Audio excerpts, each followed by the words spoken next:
guys, it's Peter Doyle here, Precision Fit Golf. Hope you're all keeping well. Question keeps coming up every year, you know yourself, about shaft upgrades and whether they're actually worth the money when it comes to investing and putting into, say, a driver head or a club. I mentioned a few weeks ago about the new Cleveland XL. Obviously, I'm well impressed with the numbers that it's given for any golfer who's looking for a brand new driver and don't want to break the bank, I suppose. Now, the thing is, it's still, I suppose, giving really good performance compared to some of the more expensive driver brands that are out there. But what I've decided to do was to put some upgrades in to see if we could increase the ball speed from the driver, see if you can justify if you wanted to put it in and start to see any additional gains from the club itself.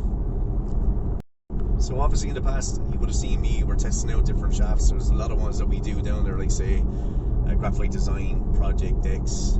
We do Excalibur, and Excalibur is like another one of those companies, like I said, is we don't hear a lot about them, but the thing is, the shafts they do are really, really good, and you do see an increase in ball speed. But for this particular exercise, I've just decided to do one of the, I suppose, more popular shafts that we do as well would be the Accra series. So we've decided to try both the FX and also the TZ. The FX would be like a middle of the road product, whereas the TZ would be like the same shaft, say, the Martin Keimer would use, Seamus Power from Ireland, well, Tony Finau I think would have played with it at some stage as well. But long story short, guys, that you can see is that when we tried the stock shaft recently in the Cleveland, we had a 2 handicap golfer swinging between 100 and 103 miles an hour, and we're seeing ball speeds in the region of, say, between 142 and 144.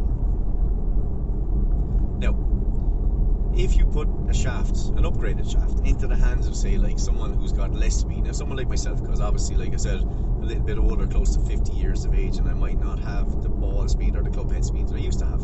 So what I've done is obviously swinging at 97 miles an hour. I've decided to put the Accra FX in first, so that's the first mid-range. So if you look at the video, what you'll see is that for 97 miles an hour, I'm pushing about 144 to 145 miles an hour. Now, when you think that LPGA Tour average for 94 is 139, that's pretty good. So for 3 miles an hour more club head speed, we're getting nearly 6 miles an hour more ball speed off it. So therefore immediately you can see, is it worth using an upgrade? It certainly is.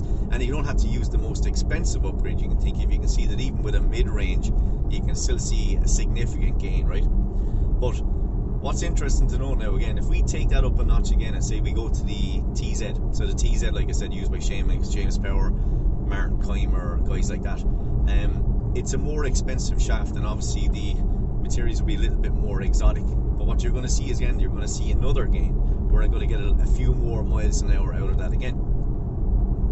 So if you look at the TZ now, you can see I'm pushing nearly 147 miles an hour for 97. So what you're seeing is for 3 miles an hour more club head speed over, say, LPGA Tour averages, you're seeing a gain of nearly 8 miles an hour. Now that's a significant increase, because you're probably going to see nearly 12 to 15 yards more distance by putting that into your club, right?